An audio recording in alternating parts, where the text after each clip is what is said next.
The importance of endocrine signaling is that a hormone is released directly into the bloodstream. So in that case, it has accessibility to just about every tissue that has a blood supply, circulation.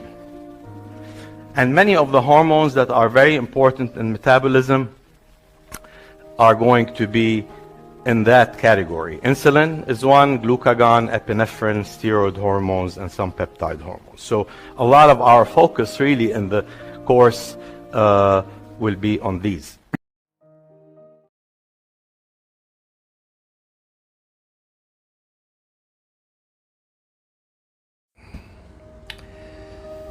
Hormones exert their effects through 4 distinct classes of receptors. The first type of receptor is intracellular and resides in the nucleus. These are the steroid hormone receptors with specificity for different steroid hormones. The second type of receptors resides in the membrane, and an example of that is the nicotinic cholinergic receptor activation by acetylcholine, which allows this channel to open.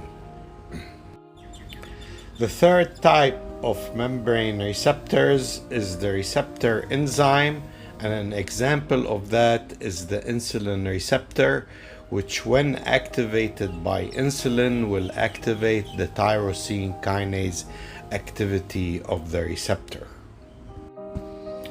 The fourth type of membrane receptors is G-protein coupled receptors, which reside in the membrane, and they constitute a large family of receptors. An example of these receptors are the beta-adrenergic receptor, the glucagon receptor, and the alpha-1 adrenergic receptor. All of these G-protein coupled receptors transduce their intracellular effects through activation of specific G proteins. Importantly, the activation of these G proteins results in the activation of a specific effector enzyme. The activation of these effector enzymes results in the production of unique and specific intracellular second messengers inside the cytoplasm.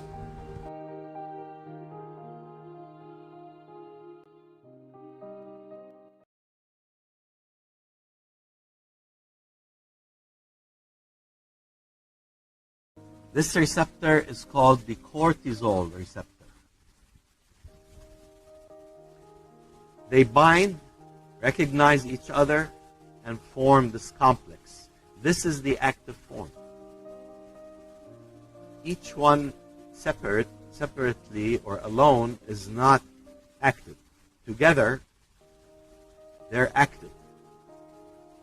Now, they translocate from the cytoplasm into the nucleus, bind to an enhancer region in a specific gene that activates the promoter region of that gene and increases transcription. So this is what you call upregulation or induction of genes. More messenger RNA is translated into more protein.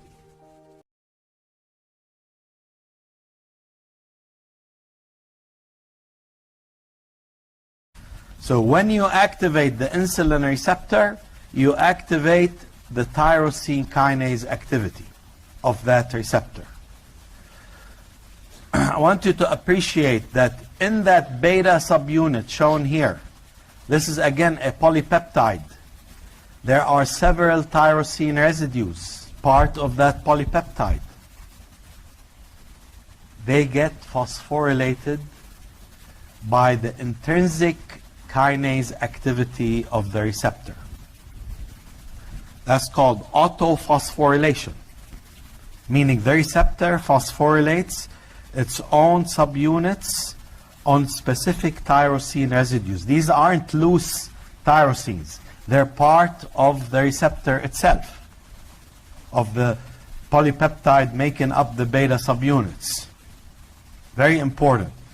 So that is a sign that the receptor has been activated.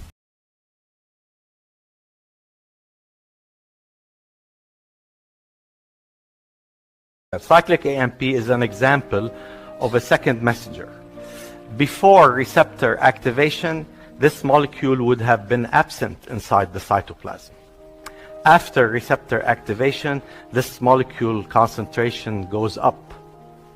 And that's why we call that a second messenger. Second important feature about second messengers is that they are typically small organic molecules. Okay? They are not proteins in nature. They are not peptides. They are typically organic small molecules. Here they are. Here are the examples. Cyclic AMP is one, IP3, inositol trisphosphate, diacylglycerol, calcium, cyclic GMP, nitric oxide. Second messengers are typically small molecules that are not present during the resting state of a cell.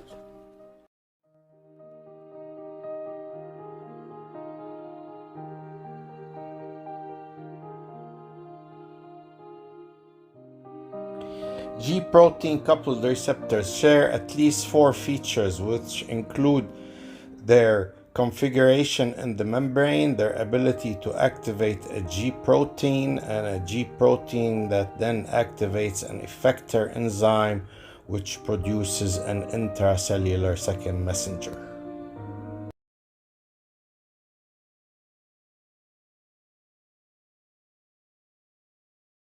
Activation of either the beta-adrenergic receptor by epinephrine or the glucagon receptor by glucagon activates GS-alpha, which in turn activates adenylate cyclase that produces the second messenger cyclic AMP.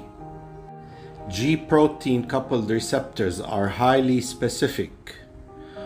Only epinephrine can activate the beta-adrenergic receptor, and only glucagon can activate the glucagon receptor.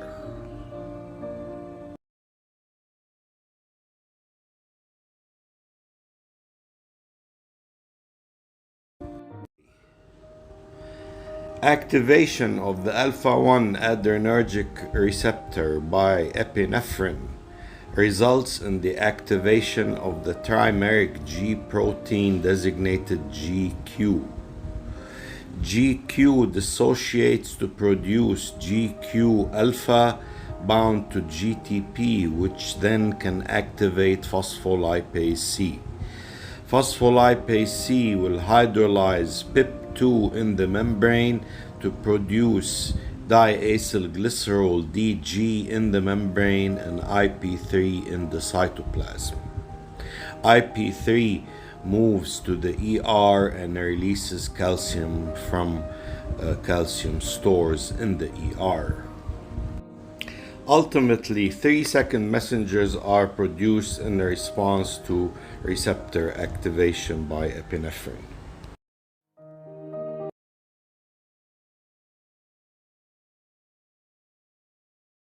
Activation of the beta-1 adrenergic receptor by epinephrine or norepinephrine activates GS-alpha, which activates adenylate cyclase and produces cyclic AMP as a second messenger.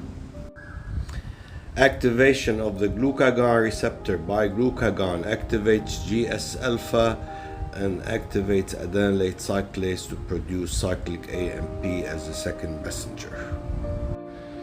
Activation of the alpha-1 adrenergic receptor by epinephrine or norepinephrine activates GQ-alpha to activate phospholipase C and produce IP3, DG, and calcium as second messengers.